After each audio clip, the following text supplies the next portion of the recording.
Good afternoon. I have just returned from Buckingham Palace, where I accepted an invitation from His Majesty the King to form the next government of this great nation. I want to thank the outgoing Prime Minister, Rishi Sunak. His achievement as the first British Asian Prime Minister of our country, the extra effort that will have required, should not be underestimated by anyone.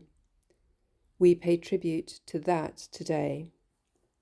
And we also recognise the dedication and hard work he brought to his leadership.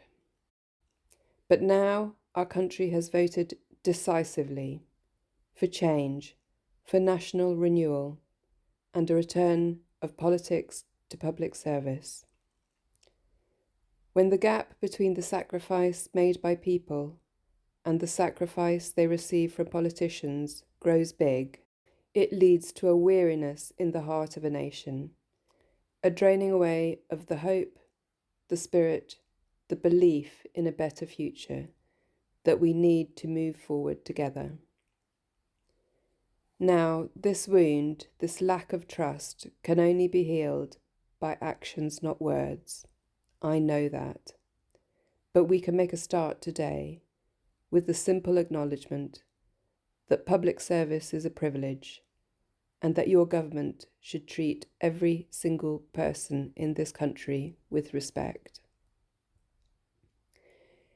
If you voted Labour yesterday, we will carry the responsibility of your trust as we rebuild our country. But whether you voted Labour or not, in fact, especially if you did not, I say to you directly, my government will serve you. Politics can be a force for good. We will show that. We changed the Labour Party, returned it to service, and that is how we will govern. Country first, party second. Yet, if I'm honest, service is merely a precondition for hope, and it is surely clear to everyone that our country needs a bigger reset, a rediscovery of who we are. Because no matter how fierce the storms of history, one of the great strengths of this nation has always been our ability to navigate a way to calmer waters. And yet this depends upon politicians, particularly those who stand for stability and moderation, as I do, recognising when we must change course.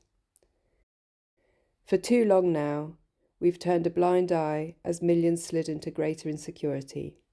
Nurses, builders, drivers, carers, people doing the right thing, working harder every day, recognised at moments like this before. Yet as soon as the camera stopped rolling, their lives are ignored.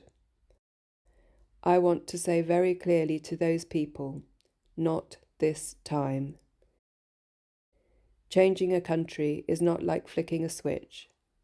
The world is now a more volatile place. This will take a while. But have no doubt that the work of change begins immediately.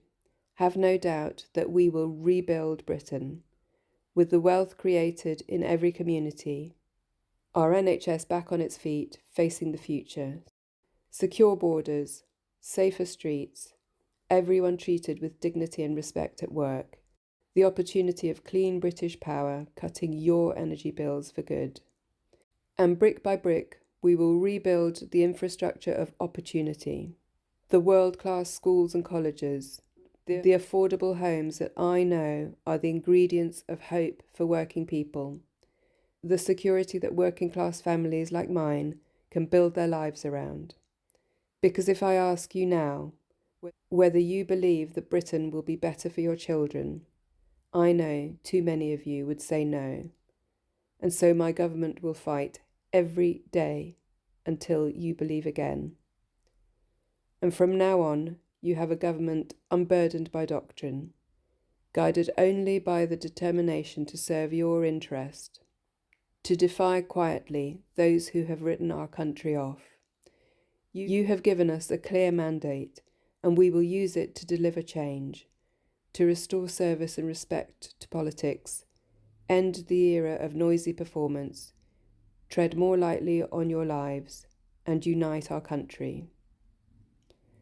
4 nations standing together again, facing down, as we have so often in our past, the challenges of an insecure world, committed to a calm and patient rebuilding.